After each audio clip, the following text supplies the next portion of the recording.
Malam rekan-rekan menyaner semuanya. Malam ini kita menginjak pada akhir tahun, edisi terakhir di tahun 2020. Jam sambil menunggu Mas Agung, tadi jam 8 saya terima kiriman dari Mas Arya Tomo. Ini rekan saya di Magister. Dia menanyakan, mohon diulas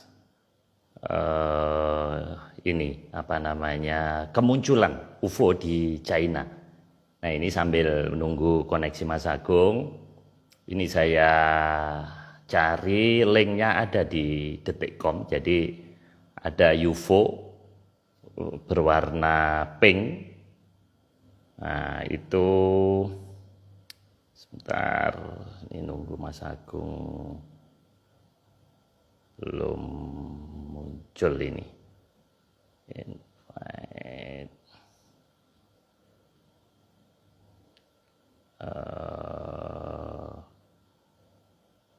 Oke.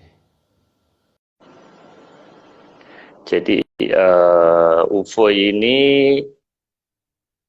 yang warna pink ini muncul setelah ada satu ada satu bola api yang sangat terang. Nah, ini coba ini kita play dulu ya sambil nunggu koneksi Mas Agung.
Ya, jadi kemunculan UFO tersebut ternyata relevan dengan pembahasan kita malam ini. Sebentar, saya cek dulu. Nah, ini. Nah, moga-moga masuk. Bismillah.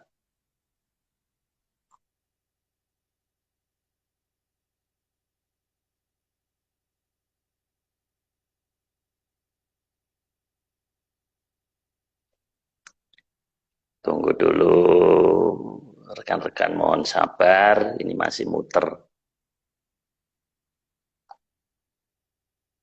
Oke, kelihatannya koneksi agak susah ini malam ini.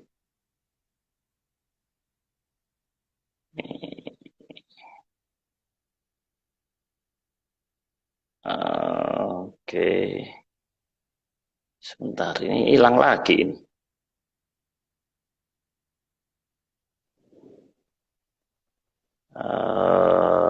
Harap bersabar dulu. Nah, ini yang paling saya takutkan tuh ini. Kalau Mas Agung nggak bisa connect ini, kita mau ngapain ya?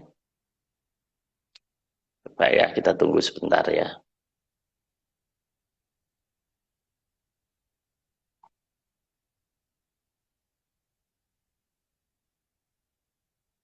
Wah, nah ini. Coba saya remove, saya undang lagi.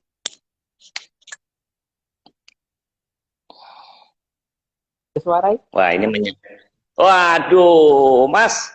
Halo? Halo? Halo. Ya, Pak. Kedengeran, Mas? Halo.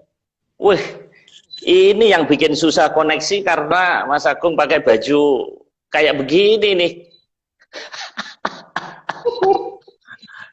Kan Mas Agung? lagi lagi musim yang putih-putih, Pak. Cuma bedanya yang putih-putih kemarin kan jadi bikin ribut. Kalau kita putih-putih nggak bikin ribut gitu loh, Pak. Oh, waduh, Ini Mas, kayaknya. saya mulai dengan mukul gong dulu ya, Pak ya. Oh ya ya ya, oke oke oke, Mas, oke.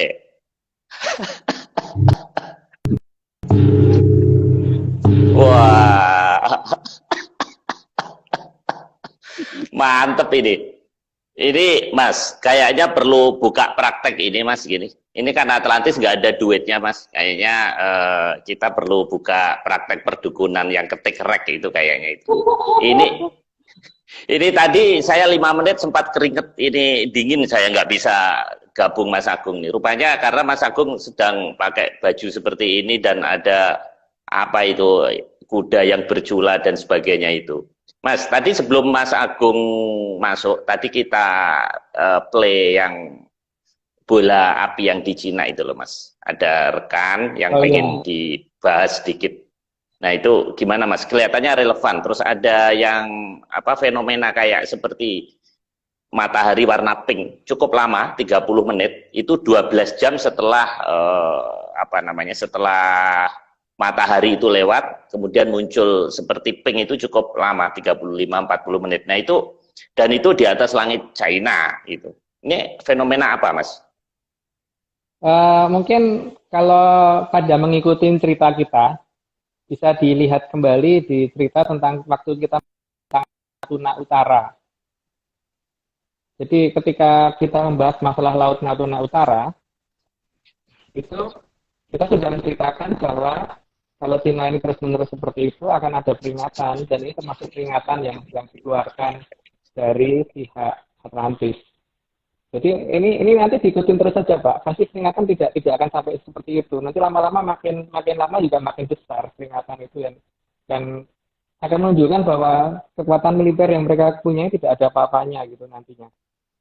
Gitu. Jadi saya pikir ya perlu dicermati. Jadi kalau mereka pengen aneh-aneh, berarti malah bagus Pak. Kita malah makin punya bukti nantinya.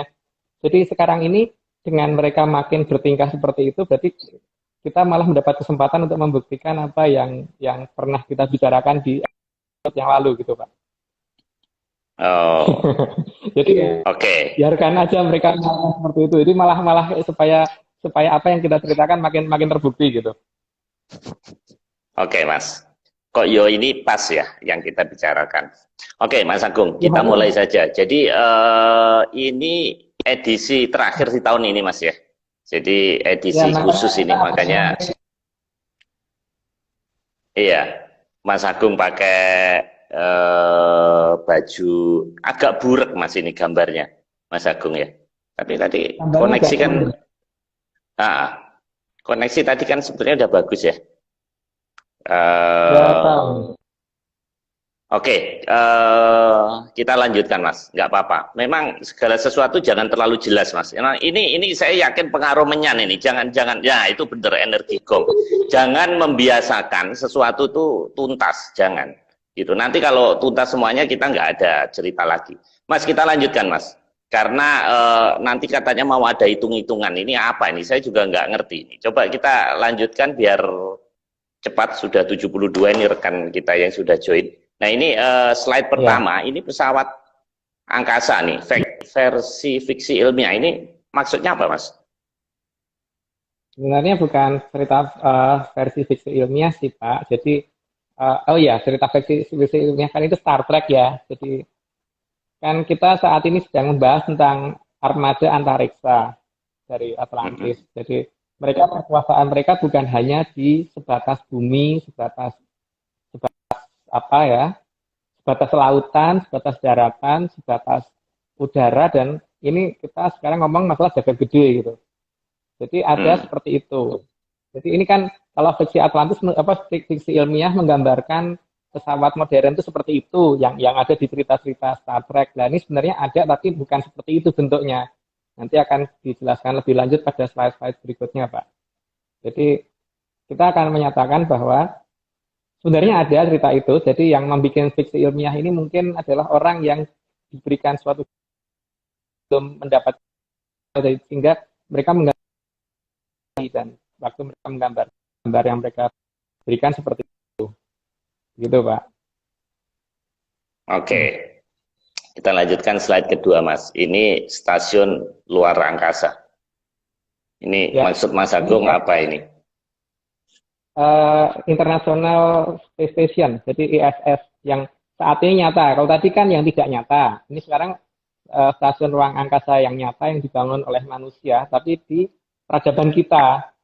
Nah, tapi masalahnya adalah ini tidak diketahui kalau ada pesawat lain, sejenis stasiun ruang angkasa lain yang sebenarnya sudah disediakan sama nenek moyang kita. Nah, di sini nanti kan yang akan kita pelajari bagaimana kita menghitung efek dari keberadaan sejenis ISS-nya Mojopahit, ISS-nya Atlantis dan sebagainya, itu bagaimana menghitungnya supaya kita bisa menghitung kira-kira, ya nanti kan kelihatan sendiri lah. Yang penting jangan sampai kita meresahkan masyarakat gitu kan. Jadi bagaimana supaya masyarakat bisa menghitung sendiri gitu. Maksudnya Itu, Pak. stasiun yang dipersiapkan nenek moyang, jadi nenek moyang kita itu sudah pernah punya stasiun juga, Mas, di luar angkasa sana. Nah, iya Pak, yang namanya Dewangi Jawantah itu kan apa-apa serba tahu. Kalau apa-apa serba tahu ya berarti teknologinya sudah jauh melampaui teknologi yang dimiliki manusia zaman sekarang. Jadi teknologi yang kita miliki ini mungkin yang tertinggi pun masih belum ada apa-apanya Pak dibandingkan teknologi yang mereka punyai gitu loh. Jadi karena ini sudah hampir sampai waktunya habis, ada waktu janjinya habis, ya berarti seharusnya kita sudah mulai harus mengenal secara pelan-pelan bahwa nenek moyang kita itu ada dan mempunyai itu semua gitu. Gitu. Jadi ini saya memperkenalkan secara bertahap. Tapi ya ini tidak wajib dipercaya. Saya tekankan berkali-kali ya, tidak wajib dipercaya. Jadi kalau tidak percaya juga tidak apa-apa gitu. Jadi juga tidak wajib didengarkan. Tapi di sini tugas saya hanya menyampaikan bahwa ada cerita seperti ini gitu. Ada berita seperti ini. Kita lanjutkan, Mas. Karena ini sudah 12 menit. Oke, ini planet pengembara. Maksudnya apa ini, Mas? Salah satu adalah ada menggambarkan sebagai suatu planet yang tidak mengintari suatu tata surya atau tidak ada sistem bintang yang dia ikutin. Jadi dia planet yang kesana kesini tanpa arahan yang jelas gitu. Hanya mungkin mengikuti gravitasi sana, mengikuti gravitasi sini, itu untuk versi astronomnya. Nah, jadi di sini nanti kita punya versi yang lain gitu. Bahwa ada versi yang kita miliki, bahwa ada bentuk dari yang kita ceritakan tadi, ada suatu benda yang dibikin oleh nenek moyang kita dari sekian ribu tahun yang lalu, atau mungkin malah jutaan tahun yang lalu ya, karena sebenarnya pembangunan pertama kan dimulai dari zaman perubahan dari zaman Kolobrowo menuju ke zaman Kolotirto. Jadi yang akan kita jelaskan sebenarnya tentang keberadaan Istana Balai Kambang, Pak. Nah, di sini kan kebanyakan orang salah berpikir Istana Balai Kambang itu adalah istana yang terapung. Padahal sebenarnya istana yang melayang, gitu. Kambang itu melayang gitu. Gitu, Pak. Ngambang ya. Jadi bukan ngambang Dan di itu air, tapi ngambang di udara gitu, Mas ya. Bukan di udara, di angkasa, di luar angkasa. Tapi terlalu besar. Kalau cuma matahari, bintang-bintang kita nggak bisa ngeliat. Kalau jadi harus jauh dari udara, harus di atas dan sangat jauh dari kita gitu. Gitu, Pak. Oke, Mas. Nah, ini ada penampakan bulan. Belum diganti slide-nya, Pak ya. Penampakan bulan ini, ada perubahan, Mas ya? Ya, sekarang baru kelihatan. Tadi masih planet pengembara. Nah, di sini kan kalau dengan menggunakan teleskop, kita harus ingat, Pak, bahwa teleskop itu kalau dipakai untuk melihat suatu benda yang jauh, berarti benda yang bisa kita lihat adalah benda yang kita fokus. Jadi kalau di belakangnya pasti akan blur. Tapi kalau kita fokuskan yang di belakangnya, Pak, berarti depannya kemudian blur gitu. Beda dengan mata manusia. Kalau mata manusia kan misalkan ada botol aqua 2 nih, satunya ditaruh di depan, satunya di belakang dengan jarak misalkan beda 10 meter gitu. Dua botol tadi akan kelihatan dengan jelas. Tapi kalau kita menggunakan kamera yang ada pembesarannya, maka kalau kita fokuskan ke yang depan, maka yang belakang akan blur. Tapi kalau kita fokuskan ke yang belakang, maka yang depan akan blur genti gitu. Nah, di sini sebenarnya kita sudah harusnya mulai melihat ada sesuatu yang apa sih yang ada di belakang bulan gitu. Karena salah satu istana Balai Kambang yang bisa kelihatan adalah yang ada di belakang bulan, walaupun sebenarnya tidak cuma satu, gitu Pak. Oke. Oh, jadi ada penampakan di belakang bulan begitu. Tapi selama ini kok nggak pernah ada, Mas ya? Nggak pernah, satelit kita kok nggak pernah mendeteksi, Mas? Makanya itu yang agak lucu. Tapi efeknya nanti bisa kita rasakan kok Pak. Nanti saya akan ceritakan apa efeknya keberadaan dari sesuatu yang di belakang bulan, mulai dari efek yang dirasakan manusia, efek yang dirasakan alam, bahkan bisa diukur sebenarnya. Nah, memang tentu akan banyak penolakan nanti mungkin dari kalangan astronomi atau dari kalangan biolog dan sebagainya, itu terserah mereka. Karena ini cerita ini adalah versi menyan, jadi bukan versi astronom ataupun versi dari geolog gitu. Itu Pak. Jadi di sini yang paling jelas di sini saya hanya menunjukkan pertama kali bahwa kalau menggunakan suatu teleskop, maka teleskop itu kemampuannya melihat sampai kejauhan berapa, terus kemudian eh, yang difokuskan yang mana gitu. Jadi seperti dua botol yang beda jarak tadi, kalau kita fokuskan yang depan, yang belakang blur, kalau kita fokuskan yang belakang, yang depan blur. Selama dalam kemampuan fokus dari kamera yang kita gunakan gitu kan Pak. Gitu. Nah, sekarang ini kebanyakan orang kalau memfokuskan yang bisa yang adalah yang bulannya, tapi yang di belakang bulan itu biasanya sangat susah untuk untuk dilihat gitu. Cuman di saat-saat yang dilihatnya Pak. Nah, sekarang kita lanjutkan dulu. Oke, ini slide kelima. Ini LFO, AFO, dan Majavite Flying Object di sekitaran bulan terlihat. Apa ini yang dimaksud, yang benda yang di belakang bulan itu apa? Ini yang dimaksud MFO ini, Mas? Itu adalah jadi gini Pak, ada pesawat induknya dan kemudian ada pesawat kecil-kecilnya. Nah, pesawat yang kecil-kecilnya itu kalau masuk ke bumi juga gede banget. Tapi paling tidak itu yang sering kita lihat masuk ke bumi itu yang bentuknya kadang-kadang kita ngiranya itu adalah meteor gitu. Harus diingat Pak, saya pernah menceritakan bahwa meteor itu kalau masuk ke bumi itu kan bergesekan dengan atmosfer kemudian habis terbakar. Kita lupakan suatu hal bahwa kalau benda dikatakan kecil itu dalam jarak minimal 200 km nggak akan kelihatan. Untuk bisa kelihatan menyala di depan kita pada jarak yang minimal 200 km itu pasti bendanya besar sekali. Dan untuk benda yang sangat besar itu ketika dia menghilang mendadak itu harusnya ada efek ledakan, ada efek dem gitunya itu harus gede. Jadi ada efek kejut yang diterima dengan permukaan bumi terdekat. Tapi ini kan nggak pernah terjadi, Pak.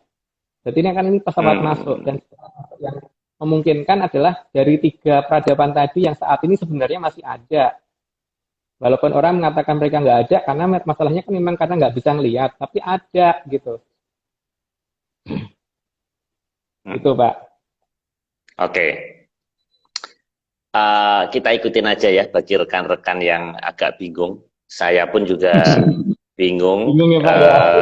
Iya, terutama tadi ada objek di belakang bulan yang nggak kelihatan. Oke, ini apa karena ini topi saya kebesaran juga ini yang membuat saya bingung. Oke Mas, kita lanjutkan slide nomor 6. Ini ada, nah ini benda misterius di belakang bulan. Nah, kelihatan seperti ada 2 arit ini, ada 2 sabit ini. Ini penjelasannya gimana, Mas?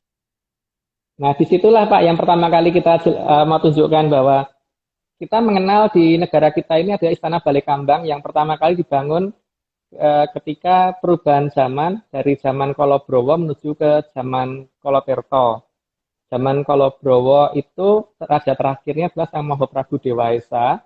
Kemudian zaman Kolotirto pertama adalah Sang Mahaprabu Makukuhan yang terkenal sebagai Sang Mahaprabu Kano. Ya, cuman karena kalau di Jawa kan biasanya kebanyakan penyebutan itu adalah huruf belakang ya, jadi seperti Kang Mas panggilnya Mas gitu, kalau Mbak Yu panggilnya Yu. Ini Sang Mahaprabu Kano gitu ya. Tapi penyebutannya bukan saya nyebut nama singkatannya ya, jadi Pak Maris juga jangan nyebut namanya jadi siapa gitu. Cuman yang penting itu aja cerita tentang Mahaprabu Kano yang waktu itu karena kemarahan sama Prabu Dewa Esa untuk menenggelamkan banyak wilayah di bumi karena ada banyak makhluk dan peradaban yang tidak benar, sehingga banyak hewan dan beberapa eh, beberapa inilah ya tanaman dan sebagainya yang dibawa pergi itu dengan menggunakan Istana Balai Kambang. Makanya di peradaban yang saya tahu sampai dengan hari ini tuh Istana Balai Kambang cuma ada di Pulau Jawa dan di negara-negara di daerah-daerah Nusantara ini. Nah, Istana Balai Kambang yang dimaksud itu bukan kapal, Pak ya. Di sini adalah sesuatu yang ada di luar angkasa dan saat ini sejak 27 September 2017 kemarin itu pertama kali mulai kelihatan. Jadi mulai kelihatannya tuh seperti ini ya. Jadi kalau ini ada bulan sabit, maka di sini akan ada bulan sabit lagi di bawahnya gitu. Kelihatan double seperti ini. Nah ini kelihatan nggak ya, saya gambar ini ya. Kelihatan nggak? Ini jadi kalau kelihatan kok ya, Mas, tapi agak ini. nggak apa-apa. Agak nah ini kok kameranya bisa jalan sendiri ya. Ini menyanya kuat banget nih. Iya. Iya dong, Pak. Jadi kondisi seperti ini itu terjadi sejak tahun 2017 tanggal 27 September itu pertama kali ada kelihatan seperti ini. Jadi ini lebih terang Pak malahan. Jadi yang di belakang ini lebih terang. Jadi bukan lebih gelap tapi justru lebih terang. Dan sehingga sampai dengan hari ini mengakibatkan purnama rata-rata 3 hari. Karena kalau purnama kan kelihatan seperti ini Pak. Nanti yang purnama paling besar, ini kok jadi susah dibuka. Nah ini kan seperti ini ya. Ini terus ini ada gini lagi gitu. Nah ini kelihatan banget nih Pak. Kalau pas purnama di tanggal 30 besok, 30 sekarang ya. Harusnya ini kelihatan nih ininya, benjolan atasnya ini. 30 hari ini Mas. Ya, harusnya kelihatan ini saat ini. Jadi purnama sekarang ini 3 hari karena gara-gara ada ini sehingga ketika kelihatan belum bulat jadi kelihatan bulat karena ada faktor X di belakangnya bulan ini. Nah ini adalah yang diceritakan dalam beberapa cerita kuno itu seperti Galuh Condro Kirono dan sebagainya itu. Dan disandikan dengan adanya kawah Condro di Muko, jadi kan Condro itu kan bulan, di Muko ada sesuatu, di mana bulan itu ada di depannya sesuatu gitu kan. Kalau Galuh Condro Kirono kan, Galuh itu permata yang dikira bulan. Galuh Condro Kirono, Galuh permata, Condro bulan, Kirono, jadi dikira bulan. Jadi ada sesuatu yang di belakangnya bulan. Dan ini sudah mulai terjadi sejak 27 September 2017 yang lalu. Dan ini makin lama makin jelas. Nah, di hari ini kan saya pengennya teman-teman mulai mengamatin ini, semua yang ngikutin ini mulai mengamatin kejadian ini, karena banyak orang yang menganggap bahwa ini adalah kejadian karena atmosfer. Karena kalau ini terjadi karena atmosfer, maka seharusnya tidak ada efek perubahan gravitasi. Nah, di sini ada efek perubahan gravitasi yang bisa kita rasakan. Nah, efek perubahan gravitasi itu nanti kita jelaskan secara bertahap ya, dan nanti bagaimana cara menghitungnya akan saya jelaskan secara bertahap, supaya paling tidak kita mulai bisa menyadari dan menghitung sebenarnya jongko ini bagaimana berjalannya gitu loh, bahwa ini semua sudah terencana dan kemudian ada unsur yang saat ini tidak kita sadari bahwa ini semua adalah sesuatu hal yang sangat berhubungan dengan kondisi sains yang bisa kita terima saat ini. Cuman masalahnya kan ketika kita tidak menyadari bahwa itu benar dan atau enggak kan Pak. Jadi saat ini kita harus mulai memperhatikan keberadaan sesuatu di belakang bulan karena ini mendekat. Bukti makin mendekatnya itu adalah makin kelihatan bahwa yang ininya tuh makin besar Pak. Ini makin besar dan ini makin besar, jadi nanti suatu ketika pasti akan begini. Suatu ketika purnama akan begini, belum, karena jaraknya masih diatur supaya seolah-olah kelihatan di belakang bulan gitu. Gitu. Oke Pak, mungkin bisa lanjut dulu. Sebentar Mas, saya mau tanya, penampakan ini bisa dilihat di seluruh Nusantara atau hanya di titik tertentu Mas? Di seluruh dunia Pak, karena beberapa teman yang saya ajak bicara di New York, di Jerman, dan ternyata yang mereka juga bisa melihat itu. Cuman ini tidak bisa difoto, karena kalau difoto yang kelihatan depannya doang, bulannya, karena ini sangat jauh yang belakangnya itu. Gitu. Jadi Eh, ini ada faktor posisi di mana sangat jauhnya bagian belakang sehingga zoom kamera biasa nggak bisa, harus harus kamera yang benar-benar ini. Dan ini memang nggak gampang sih. Ini faktornya mungkin seperti eh, kalau misalkan mungkin yang paling paling paling gambaran yang paling agak agak jelek aja ya, kayak kayak misalkan kalau misalkan orang menggunakan pelung brojo untuk masukkan sesuatu di dalam orang gitu, misalkan piring itu dimasukkan ke perut gitu, itu kan paling tidak yang kelihatan adalah ketika di ronsen ada tapi di operasi nggak ada gitu Pak, Hmm. gitu kan, kasus seperti itu. Tapi ini benda ini ada. Nah sekarang apakah ini cuma sebatas pada penampakan mata kita karena mata kita yang error, atau memang ini kelihatan beneran, memang benar-benar ada. Nah kalau kelihatan beneran karena suatu benda itu mempunyai massa, maka pasti akan ada pengaruhnya terhadap sistem gravitasi di bumi dan sebagainya, itu pasti ada Pak. Nah ini yang harus kita hitung. Dan nanti Oke. di sini kan ketika dia ada di bawah bumi dan di atas bumi kan pasti ada perubahan nilai gravitasi. Nah itu nanti kita hitung bagaimana supaya kita bisa menghitung kondisi goncangan ini kira-kira yang akan terjadi kira-kira kapan gitu. Itu Pak. Oke, Mas. Kita teruskan, Mas. Berikutnya ini kelihatannya kayak tulisan di laminating apa ini? Saya kebalik ya. Ya, jadi tentang sastra Apa ya? wulan. Cerita sastra wulan. Jadi saya nggak perlu Hmm. nyediain itu di belakangnya Pak Marius. Jadi cerita Oh, tentang jadi, sastra itu kan sastra atau suatu ini ya karya, tapi di sini ada kode ya sandi bahwa Mojopahit akan kembali pada saat bagaimana gitu loh. Di sini disandikan dengan keberadaan bulan yang mulai ada keanehan gitu. Nah, keanehan bulan terjadi sejak 27 September 2017 dan sampai sekarang masih terjadi terus dan makin lama makin besar. Sehingga ada efek-efek yang akan kita perhatikan, harus kita mulai cermati secara bertahap. Karena ini semua akan berpengaruh terhadap manusia banyak, masyarakat banyak gitu. Cuman ya kita tidak perlu khawatir, karena apa? Wong kita orang nggak salah ya nggak usah khawatir. Gitu ya Pak ya. Jadi tidak perlu harus cemas, khawatir dan sebagainya. Selama kita nggak salah nggak usah khawatir, karena mereka ada yang ini ada pengendalinya, jadi tidak usah ketakutan. hmm. Mas, Gitu ini Pak. ngomong-ngomong, ini tulisannya dalam bentuk apa sih, Mas ini? Kok kayak tulisan Latin miring 45 Bapak, derajat ini?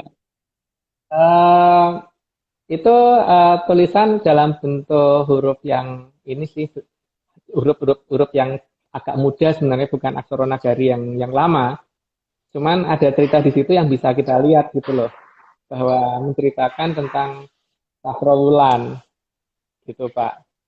Dan cerita Nah, Sasrawulan itu kan menceritakan bahwa Majapahit akan balik, bukan Majapahit ya, akan kembali pada saat ketika terjadi sesuatu pada bulan gitu. nah, Mas Gitu. Oke. Agung bisa tahu arti tulisan itu gimana belajarnya, Mas? Kan dulu di ITB katanya, kok bisa belajar kayak gini dari mana itu, Mas? Kamusnya gimana? Kan nggak ada di Google itu. Wah, kalau di Google nggak akan ada. Ini masalah menyan, Pak.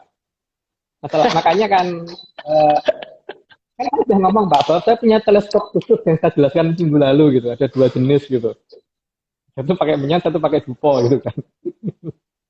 Itu loh Pak. Oh, oh, jadi cara Sehingga membacanya nggak nggak bisa dipelajari nih, Mas, kalau gitu. ya sebenarnya saya sudah mulai bikin inskripsi tulisannya Pak, sehingga itu bisa bisa aja dibaca orang nantinya. Cuman sekarang inskripsi tulisannya belum kita share ke masyarakat karena ya toh kan nggak ada gunanya juga, paling juga nggak percaya toh Pak. Jadi sementara ya saya untuk baca teman-teman aja yang di kalangan sendiri dulu aja gitu. Ada 72 inskripsi tulisan sih yang sudah saya ini dari zaman per zaman, dan semuanya base-nya bukan base science tapi base menyan semua ya Pak. Jadi hasil dari mempertanyakan ke leluhur yang hidup di zamannya. Jadi bukan bukan mempelajari kata per kata. Jadi seperti kalau misalkan 2000 tahun lagi ada anak yang datang ke Pak Marius, kemudian bertanya ke Pak dan bisa ketemu Pak Marius, maka anak itu kan akan bisa nanya, Pak, yang zamannya yang dulu tulisan itu kayak apa sih gitu. Pak Marius pasti bisa jelasin kan Pak, huruf A gini, B gini, C gini dan sebagainya bisa jelasin kan. dan bisa Iya. ngajarin kan. Dan tidak mungkin Pak Maris ngomong belum waktunya kamu latihan baca, itu nggak mungkin banget. Jadi kata-kata yang seperti itu tuh aneh kalau ada kata-kata belum waktunya itu. Kalau belum waktunya itu kalau anak itu minta sesuatu yang aneh-aneh, tapi kalau minta untuk cuma bisa baca gitu pasti harusnya dikasih tahu saat itu juga, Pak. Oke. Ini kita bahas di sesi tertentu ini, tulis menulis ini. Nanti nggak selesai ini, Mas. Nah, Ya, kita lanjutkan. Ini kenapa meja saya kok dibawa ke sini ini? Ini persis loh, Mas. Ini meja saya nih, lihat tuh kayak gini kan? Persis nih. Ini apa ini? Kayu jati kok digini ini? Maksudnya apa, Mas? yang mana ya? Itu Oh, yang cerita frontal. kuno Istana Balekambang ini apa kok kayak serat-serat ini meja jati, kayu jati, maksudnya apa ini? Iya. Jadi ron itu artinya daun, Pak ya. Tal itu nama pohon. Jadi harusnya bukan lontar, tapi rontal. Itu jadi penulisan zaman dulu itu yang dalam fisik KW ya. Jadi kan nenek moyang kita sebenarnya sudah sangat maju, jadi tidak mungkin nulis di tempat seperti itu kan. Tapi kan supaya menyesuaikan logika kita, maka kemudian memang disediakan untuk tulisan yang seperti itu juga gitu. Nah itu ada di daun rontal. Itu ada juga cerita Hmm, di tempat saya. Jadi ya, jadi sumbernya ada, sebenarnya kalau kita mau mencari ada banyak tentang masalah sastra wulan ini ada banyak banget tentang istilah balai kambang juga ada banyak banget. Tapi kan masalahnya tidak semuanya itu bisa dibaca orang zaman sekarang karena keterbatasan masalah menyan, Pak. Itu penggunaan menyan gitu. oke. Gitu ya. Jadi Eh, kita teruskan, Mas. Ini kita harus agak ngebut sedikit. Nah, ini tapak, tapak Mahaprabu. Ini apa, Mas? Ada kerajaan Purwacarita segala. ya. Kelihatannya Jadi menarik. kan zaman itu dibagi kalau berdasarkan ini ya. Jadi saya pertama kali untuk ngomong nih jangan dipercaya dulu kalau saya bicara gitu. Tidak perlu didengarkan juga sih kalau nggak ini. Jadi zaman dibagi atas tiga zaman kali. Kali yang pertama itu kali Soro, dari zaman kali Soro itu dibagi atas tujuh zaman Kolo. Kalau kita ada di zaman kali yang ketiga ya, kali Sangoro. Terus di zaman Kolo yang keempat ya. Kalau ya kalau yang keempat, kalau Bendu sekarang mau berubah ke Kolo Subo. Nah, untuk itu kejadiannya ada di zaman di kerajaan Purwocarito terakhir itu ada di zaman Kolo Browo. Browo itu artinya berani, pemberani. Ketika Sang Mahaprabu Dewa Esa sengaja ingin menghabisi banyak hal yang dianggap tidak betul di bumi waktu itu. Makanya kemudian manusia disediakan istana Balai Kambang untuk meninggalkan bumi dulu gitu waktu itu. Dan ini jadi istana Balai Kambangnya juga tidak cuma satu dan itu gede banget. Jadi tidak cuma satu, itu pun besar sekali dan itu pun untuk saat ini sudah mulai bisa dilihat. Ya ini kan kejadian langka Pak, jadi kan satu hal yang menarik kalau misalkan sempat melihat monggo dilihat, terutama pada saat bulan sabit, karena kalau bulan sabit paling paling jelas kelihatan itu. Jadi akan kelihatan seperti ini tadi, double dua seperti ini, gitu. Hmm, oke. Jadi Nah, ini telapak tangannya mau Prabu Dewasa kan ketika Triwikromo jadi gede banget itu Pak. Triwikromo itu kan hmm, merubah diri menjadi dimensi ketiga itu gede sekali sehingga eh, mungkin kalau untuk mukul Australia satu gebukan aja habis Australia hmm, gitu. Maka telapak tangannya sampai sekarang masih berbekas iya ya. gitu. Ini di Samudra India, Mas ya. Ya, di selatan Jawa. Bisa dilihat Google Earth kok sampai dengan hari ini masih kelihatan gitu. Hmm, Dan tepat telapak tangan kiri loh, bukan kanan, Pak. Tangan kiri. hmm, iya iya iya. Nah, itu kalau misalnya kena daratan mungkin nggak, Mas? Atau hanya di lautan itu, Mas, telapak itu? Ini memang sengaja di lautan yang dipukul. Kalau daratan korbannya kan banyak banget waktu itu. Memang lautan yang Hmm, dipukul. oke oke oke. Kita teruskan, Mas. Nah, ini Nabi Nuh tadi, Mas ya. Saya tidak ngomong Nabi Mahaprabu Nuh kan. itu. ngomong itu loh ya. Saya ngomong Enggak ya. yang ada di Habis Mas bawah. Agung pakai pakai baju putih-putih itu saya jadi agak agak kaget juga ini. Memang putih ini agak ini akhir-akhir ini ngetren. Oke Mas. Jadi ini pembuatan Istana Balikambang dari Kerajaan Purwacarita. Ini gimana Mas ini ceritanya? Ya itu kan ketika sama Prabu Makukuhan diperintahkan oleh Mao Prabu Dewayasa untuk mengadakan untuk mengungsikan masyarakat karena ketika Betari Durga waktu itu sudah merajalela di bumi hingga supaya banyak masyarakat yang tidak jadi korbannya beliau. Sehingga untuk mengamankan itu semua banyak banyak orang yang harus diselamatkan dan kemudian banyak makhluk yang juga harus diselamatkan, maka harus membuat Istana Balikambang. Nah, perencanaan pembuatan Istana Balikambangnya tuh kira-kira loh itu karena sangat susah untuk membuat suatu gambaran ya kira-kira modelnya mungkin seperti itu gitu Pak. Kira-kira pada saat perencanaan sampai di kondisi awal ya, kalau kondisi anunya kan sangat susah menggambarkannya kan itu gede banget kan Istana Balikambang itu. Mas, kalau kita belajar sejarah, salah satu tempat di Majapahit itu di peta istananya itu ada tempat namanya Balikambang. Itu bukan ya, bukan ini ya Mas. Jadi bukan yang ngambang maksudnya di atas air gitu enggak ya. Cuman kalau sejarah resmi ya, versi resmi itu istananya Balikambang. Tapi ini bukan ya, ini yang di atas sana Mas ya. Angkanya Kambang itu dia melayang. Bukan terapung. Oke. Beda persepsi, Pak. Jadi di sini kita membahas tentang istana yang melayang, bukan istana terapung. Iya, iya, iya, iya. Oke, Mas, kita lanjutkan. Perubahan gravitasi tadi udah disinggung. Jadi apa hubungannya dengan Balikambang? Gravitasi. Ya, karena Balikambang banyak dibuat dari benda berat seperti logam dan sebagainya, maka walaupun dia saat ini bersembunyi di belakang bulan, tapi efek gravitasi yang kita rasakan pasti akan kerasa, Pak. Nah, efek gravitasi tadi akan mempengaruhi sampai dengan ke bumi, paling tidak. Dan itu akan berakibat pada kita semua. Dan ada hal yang bisa dirasakan oleh manusia secara langsung, ada yang bisa dirasakan oleh alam. Tapi minimal dari sisi pandangan yang bisa kita lihat adalah bulan tiba-tiba kelihatan double gitu aja. Pada saat bulan purnama sama. Nah, Istana Balikambang ini kenapa selalu ngumpet di belakang bulan, Mas? Kalau dia benda dan berputar, mestinya kan dia juga bisa di depan bulan juga dong, Mas. Memang kenapa bisa. Dia? Oh bisa itu dia. berarti kan karena dikendalikan, Pak. Dan dia kan sekarang ini sedang menunggu waktu, tepat di 500 tahun kan, Pak.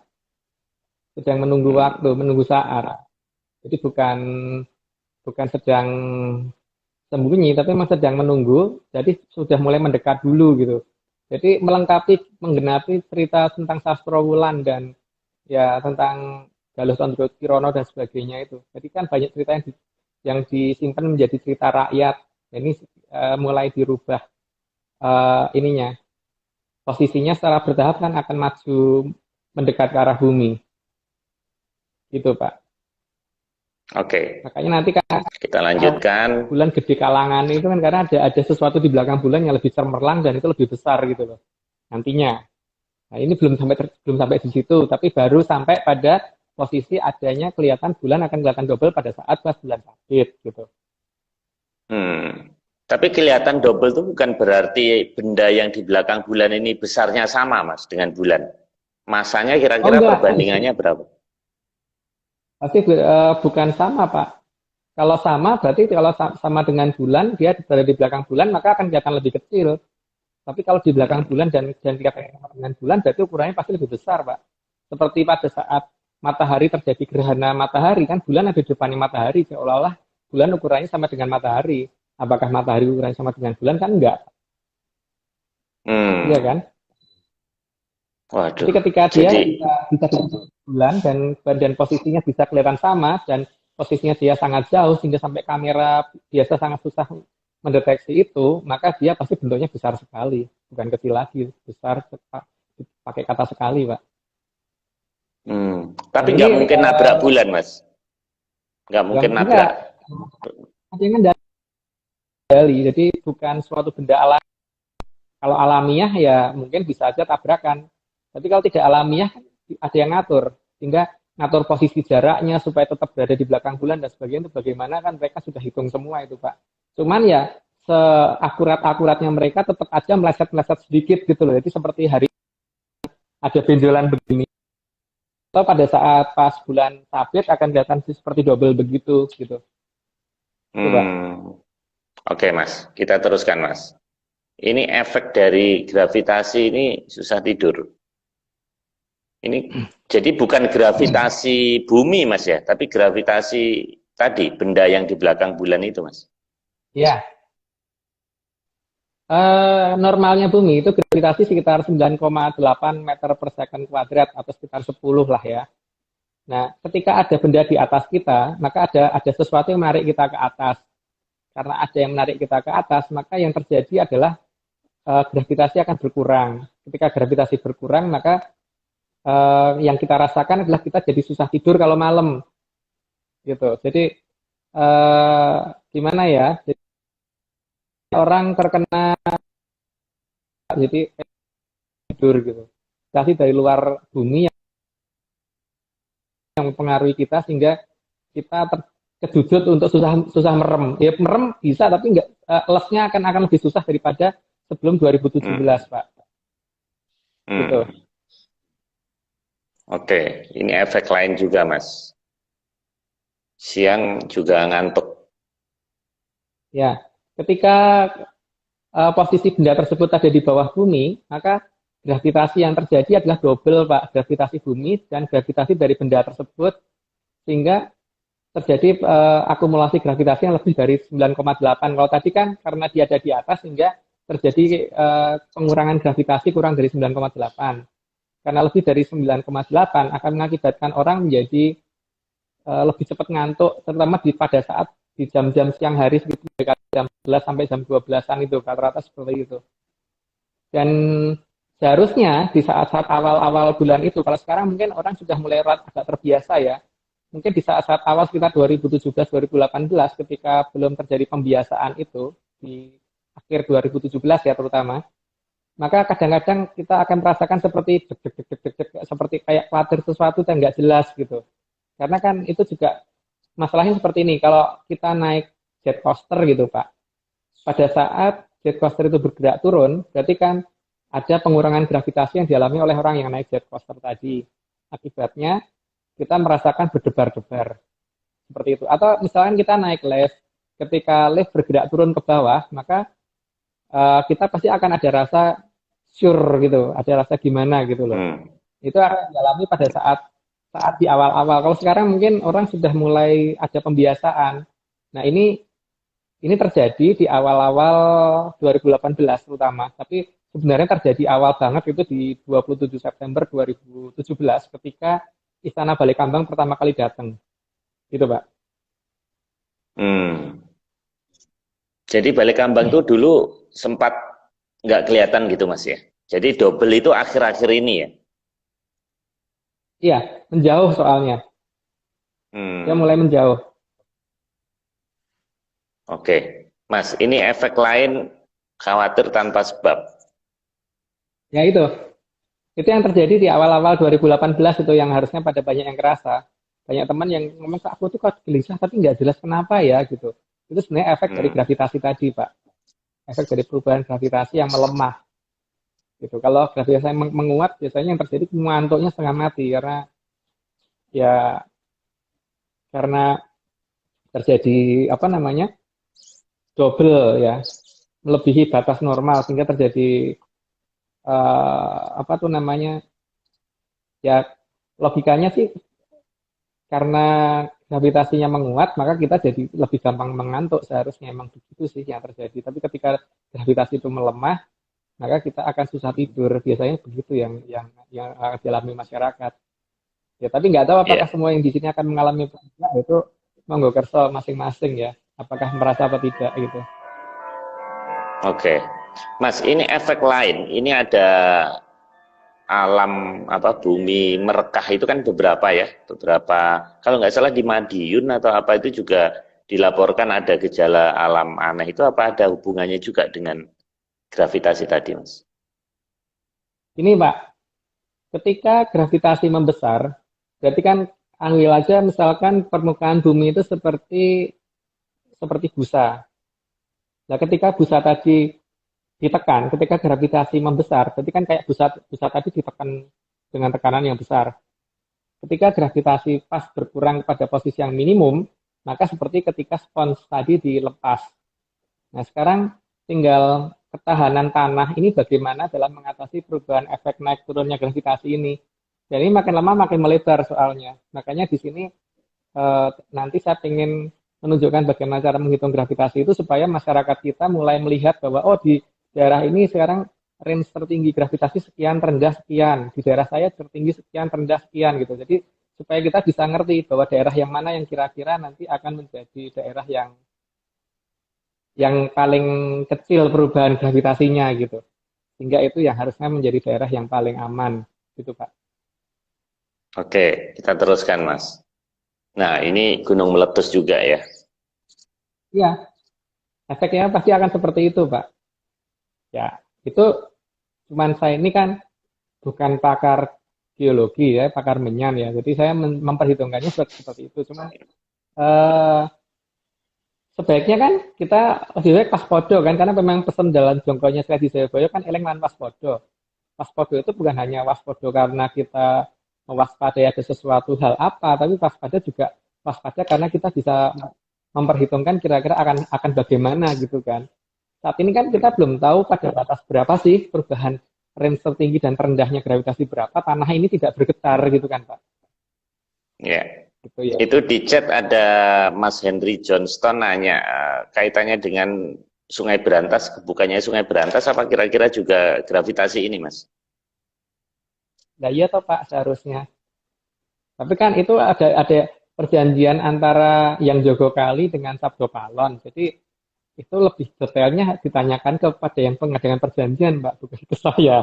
Kalau ke saya kan ini bisa kita ukur secara bertahap supaya kita ngerti batas atas dan batas bawah secara terus-menerus sehingga pada saat titik tertentu kita ngerti bahwa oh ini saya harus kemana gitu. Gitu makanya kan makin banyak orang meneliti makin bagus kan Pak kalau seperti ini. Iya. Betul. Nah, ini gejala alam skala semesta, Mas. Ini seluruh galaksi kelihatannya juga akan mengalami perubahan, Mas. Iya, karena kan kedatangan Tejo Darbosuro kemarin itu kan akan mempengaruhi semuanya dan kedatangan istilah Balai Kambang juga akan mempengaruhi itu juga. Nah, untuk kenapa istilah Balai Kambang datang pada saat Tejo Darbosuro datang, itu akan saya jelaskan di minggu depan. Supaya ngerti, kenapa sih itu sebenarnya menguntungkan atau enggak sih keberadaan ada hal yang mungkin tidak membuat orang Istana Balai Kambang pada saat mendekati Istana Balai Kambang, tapi ada sesuatu hal yang sebenarnya itu untuk menolong orang banyak gitu. Jadi memang skala ini ya, skala bumi.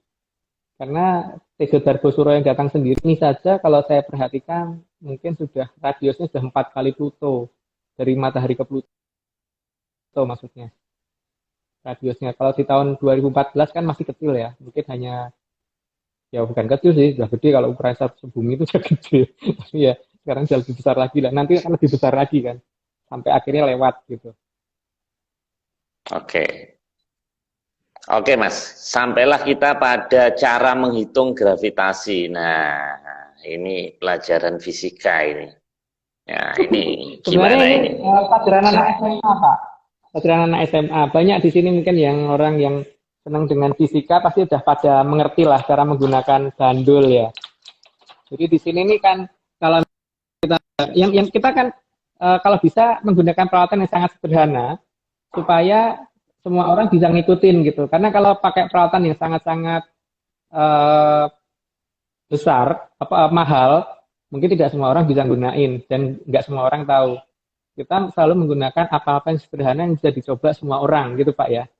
Jadi kalau misalkan ini ada bandul, ketika kita geser ke sini, nah kita bandulnya jadi ke arah sini, maka dia akan nanti mundur-mandir sini kan Pak, akan ke sana terus balik lagi ke sini, balik lagi ke sana. Kalau ini misalkan kita namakan titik A, ini titik B, ini yang dinamakan satu getaran itu sama dengan dari A ke B ke C ke B kembali lagi ke A. Nah, ini dinamakan satu periode kalau dalam bahasa fisikanya, gitu. Nah di sini kita hitung waktunya Pak. Untuk ininya panjang talinya kita pakai 1 meter aja, gitu. Jadi kalau bisa gini, ini biar 10 kali. Untuk 10 kali nanti waktunya berapa? Kalau 20 kali waktunya berapa? Kalau 30 kali waktunya berapa gitu. Dan ini diukur di mana gitu kan. Jam berapa? Siang jam berapa, malam jam berapa. Itu supaya nanti kelihatan. Kita kan saat ini akan berusaha mencari perbedaan gravitasi antara gravitasi terendah yang terendah, tulisan saya kurang bagus ya, dan gravitasi yang tertinggi. Ini ya, kita cari yang terendah sama yang tertinggi. Nanti kita pengen tahu perubahan range-nya tiap hari itu melebarnya berapa gitu. Nah, karena kalau ini makin lama makin melebar, berarti kan sekarang tinggal kita mengukur kekuatan tanah itu sampai berapa sih sanggupnya menahan gravitasi tadi gitu. Tapi cara menghitungnya seperti ini dulu ya. Ini cara alatnya sederhana kan. Kita pakai bandul biasa aja, mungkin batu dengan tali panjangnya 1 meter diikat, terus kemudian dilepas. Kita hitung waktunya untuk 10 kali, 20 kali, dan 30 kali berapa. Nanti waktunya berapa, kan kalau ini berarti kan nanti untuk periodenya sama dengan waktunya dibagi 10. Kalau yang ini berarti kan periodenya sama dengan waktunya dibagi 20 dan seterusnya gitu Pak ya. Jadi nanti kan misalkan ini untuk yang T untuk yang 10 kali.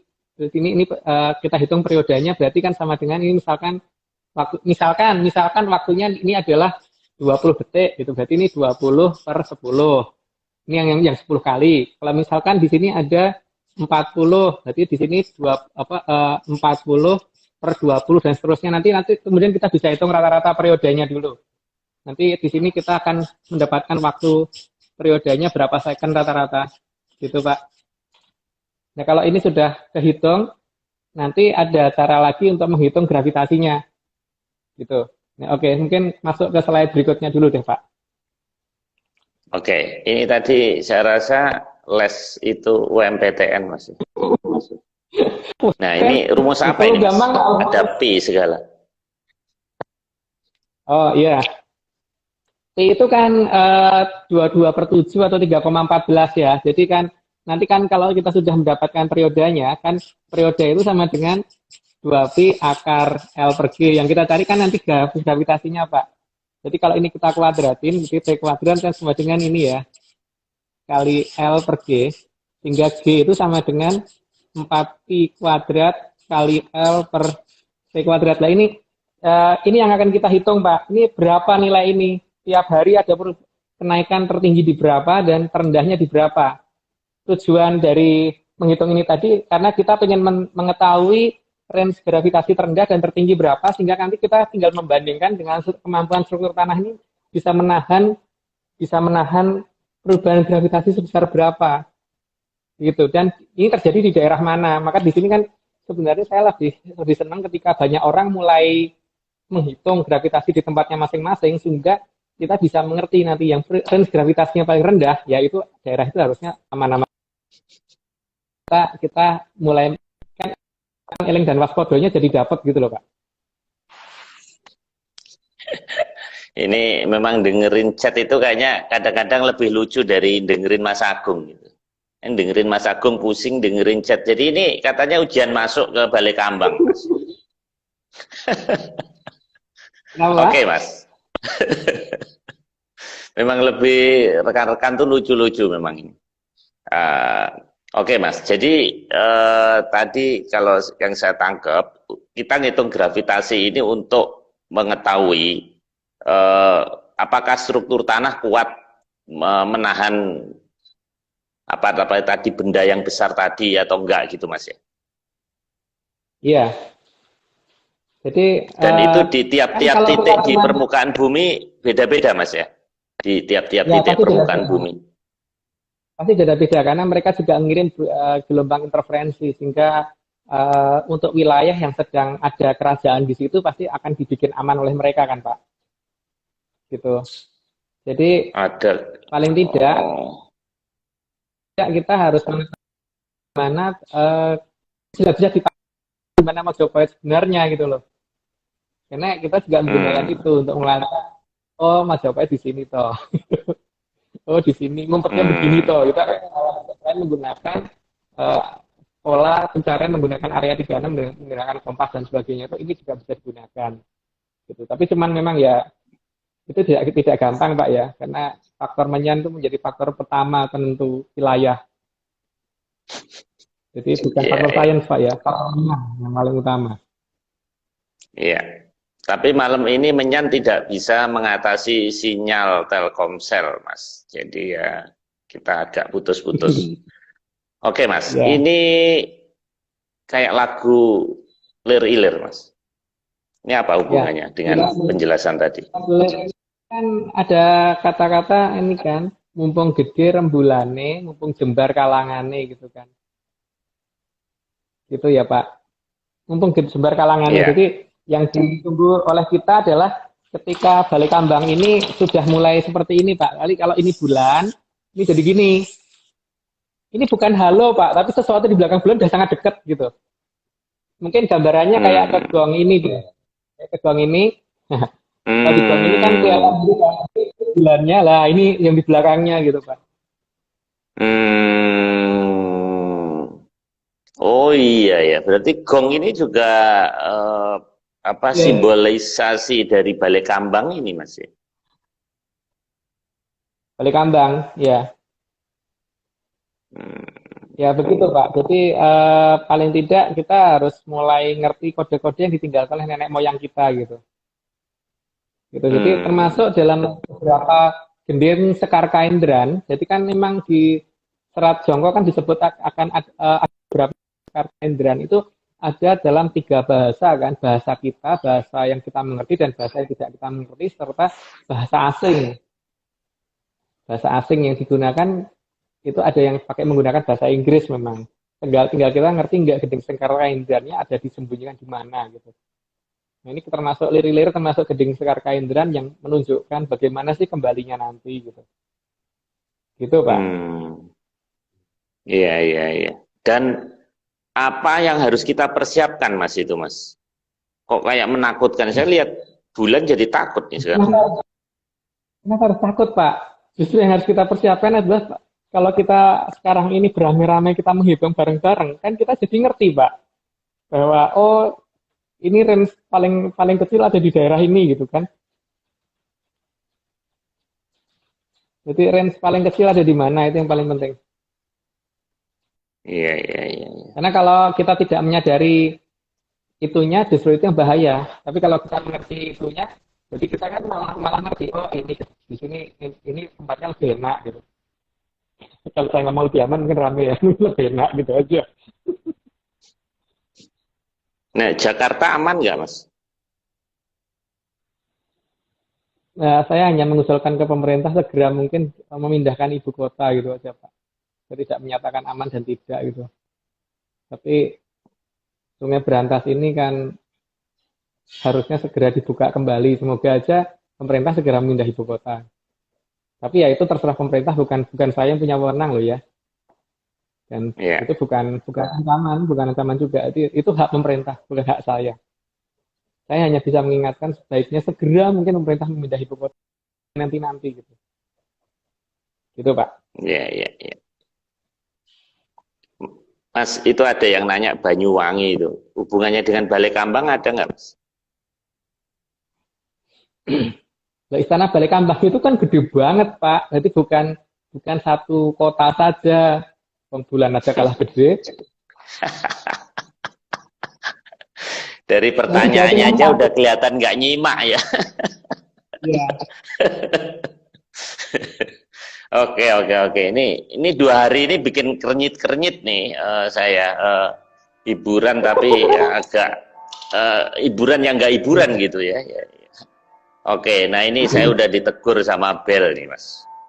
Jadi Oh iya. waktu kita habis, Mas ini Oh, ya, Pak. minggu depan kita apa? Bahas apa? Mas? Minggu depan kelanjutan antara Tejo Dargosuro dan Istana Balai Kambang, Pak. Gabungan antara itu. Hmm, oke. Nah, setelah itu kita Zoom Mas ya? Ya, tanggal 13 ya kalau nggak salah. Tanggal 13. Sebentar saya ambil, oh iya itu, Kan, minggu depan itu kan tanggal 6, terus tanggal 13 ya? tanggal 13 Januari kita Zoom. Oke, rekan-rekan. Jadi kita masih ada satu lagi pembukaan awal tahun. Setelah itu kita akan Zoom. Nah, cuman di Zoom itu kita akan lebih banyak mendengarkan rekan-rekan. Jadi mohon dipersiapkan cerita-cerita. Jadi Mas Agung jangan ditanya terus gitu juga gitu. Jadi monggo dipersiapkan cerita-cerita, justru kita pengen dengar. Pengen dengar. Dan yang paling utama jangan kita tidak membahas tentang agama dan politik gitu ya. Oh ya, betul.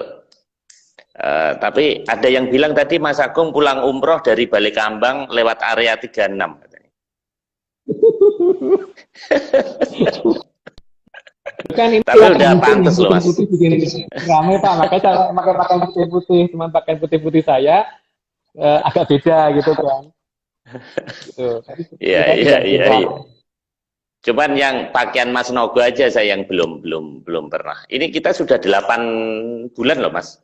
33 ini kan berarti udah 8 bulan acara ini. Ya, jadi nanti Zoom 2 minggu lagi rekan-rekan bisa tetap di hari Rabu, jadi tetap hari Rabu jam 9. Nah, namun kita lebih banyak ya. Untuk double dengan IG Live juga, cuman IG Live-nya mungkin cuma 1 jam, tapi Zoom-nya mungkin 1,5 jam gitu, tapi tetap double. Ada IG Live, ada Zoom. Betul, karena memang IG itu dibatasin 1 jam rekan-rekan semuanya. Oke, saya rasa cukup Mas ya. Gongnya terima kasih. Ternyata sebetulnya ini masih banyak Mas, terutama yang serat tadi. Saya merasa tertantang karena nanti serat itu kaitannya dengan relief Mas. Pembahasan relief, jadi cara membaca relief segala. Jadi ini tantangan Mas Agung untuk kedepannya kita, ini kajian multidisiplin memang Atlantis ini ternyata dari segala segi. Oke, Mas Nogo terima kasih atas suplai gambar-gambarnya, memudahkan saya untuk bertanya Mas Agung. Demikian juga Mas Agung, terima kasih atas pakaiannya yang saya enggak. Nah, satu lagi Mas, itu kuda apa? Tadi ada yang nanya kuda. Coba itu di Zoom, itu maksudnya apa? Tadi belum dijelaskan. Kenapa ada kepala kudanya apa Mas Iku? Nah, ini apa ini maksudnya? Kan di Atlantis ratunya kudanya ada begini ya Pak, pakai sula begini. Ini kita sebenarnya mau bikin replika kudanya, cuman belum selesai gitu, baru kepalanya doang gitu Pak. Karena keterbatasan di kepalanya doang gitu. Kurang mundur. Oke, kuda itu kalau dalam bahasa Cina namanya ma, Mas, ma kuda gitu. Jadi kalau Jack Ma itu mungkin ya kudanya Cina ya Jack Ma. Keren. Oke, ternyata unicorn. Nah itu. Oke, rekan-rekan sekalian, kita ketemu minggu depan sekali lagi. Setelah itu kita akan Zoom dan mohon rekan-rekan semuanya kita pengen dengar kontribusinya. Jadi jangan, kita mungkin di Zoom tidak ada, atau kalau toh ada presentasi sedikit lah, nggak banyak lah. Karena tujuannya Zoom ini komunikasi 2 arah. Jadi kalau di Zoom nanti juga sama dengan IG Live Mas Agung presentasi ya nggak ada bedanya kan. Nah itu. Oke, Mas Agung dan rekan-rekan semuanya, Mas Nogo, terima kasih. Tadi saya udah deg-degan, sinyalnya jelek sekali malam ini mungkin karena liburan, banyak yang akses. Sampai ketemu minggu depan. Salam menyan, Mas Agung. Oke. saya remove. Nah, ini memang risiko kita punya narasumber apa namanya seorang saintis ini. Mas Agung ini sebetulnya banyak ya hal-hal yang saya akan korek gitu. Jadi ini saya biarkan dulu. Jadi Mas Agung dan Mas Nogo ini mempunyai banyak bahan. Nah, nanti saya ada hal-hal yang nantinya akan saya tanyakan. Ini ada siapa ini? Loh, ini ada tukang kebun saya ngapain ganggu-ganggu ini? Loh, ini unicorn ya? Loh, Mas Agung kok bisa nyampe sini? Gimana ini ceritanya? Waduh, selamat datang Mas. Wah, ini apa namanya? Tahu gini kita bikin podcast, Mas. Wah, ini pakai aji-aji apa, Mas? Aji-aji lapar. Oke, rekan-rekan, ini luar biasa nih. Ternyata Mas Agung ini punya ternyata menyanyi tadi mati hidup ini ternyata ini, Mas ya. Ternyata berat sekali memindahkan masa Mas Agung dari Cibubur ke Serpong ini, pantesan itu apa namanya putus-putus. Oke Mas, saya rasa cukup sekian ya. Ini waktu habis, saya sudah diperingatkan sama yang punya ya IG Instagram. Terima kasih, salam Mas Nogo juga dan rekan-rekan yang lain. Terima kasih, selamat malam, sampai minggu depan. Salam menyan Mas. Oke Mas, Mas nanti pulangnya pakai menyan lagi, tapi udah habis, jadi Mas Agung nggak bisa pulang karena menyanyi udah habis tadi. Oke Mas, selamat malam Mas, sampai jumpa. Oke.